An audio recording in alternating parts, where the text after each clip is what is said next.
Alright, let's dive into something that's been buzzing in the travel world lately. American Airlines is swapping out its luxury motorcoach service between South Bend and O'Hare for actual flights. Sounds like a straightforward upgrade, right? But personally, I think there's a lot more to unpack here than meets the eye. Let's break it down. First off, the hook. Why would an airline replace a luxury bus service with flights? I mean, buses are cheaper to operate, right? So, what's the play here? In my opinion, this isn't just about cutting costs, it's about repositioning the brand. American Airlines is signaling that they are doubling down on air travel as their core offering. This raises a deeper question. Are we seeing a broader trend where airlines are streamlining their services to focus solely on what they do best? Or is this a strategic move to compete in a specific market? I'll get into that in a bit.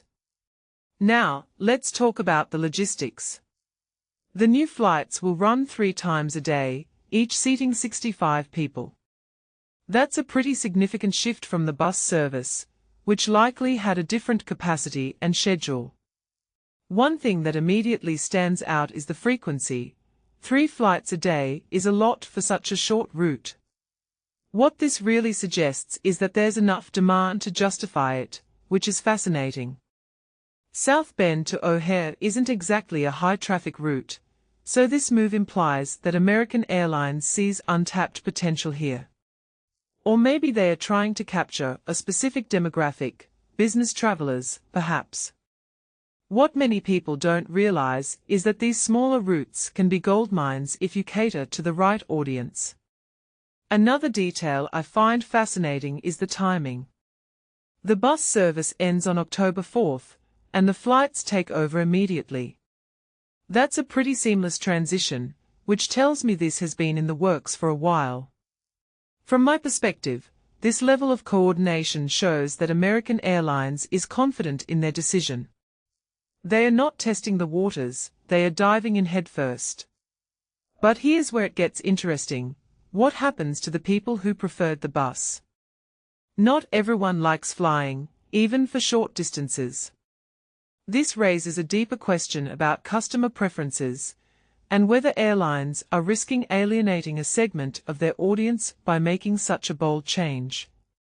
Now, let's zoom out for a broader perspective.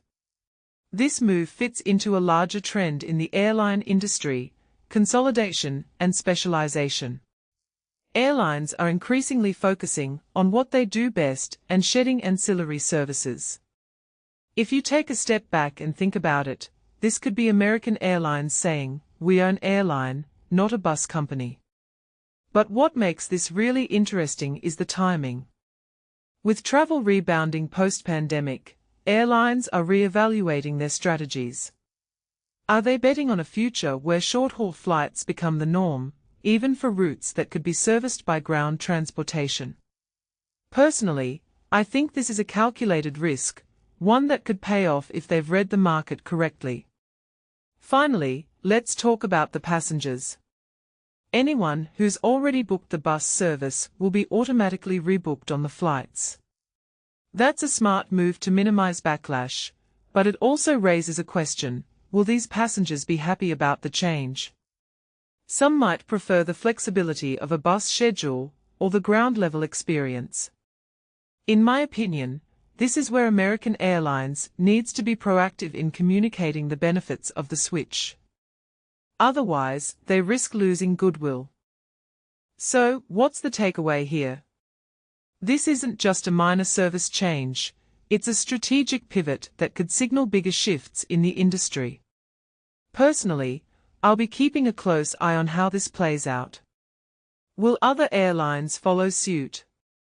Will passengers embrace the change? Or will this end up being a case study in misreading the market? Only time will tell. But one thing's for sure, this move has sparked a lot of questions, and I'm here for it. What do you think? Let me know in the comments below. Are you team flight or team bus? And more importantly, what does this change say about the future of travel?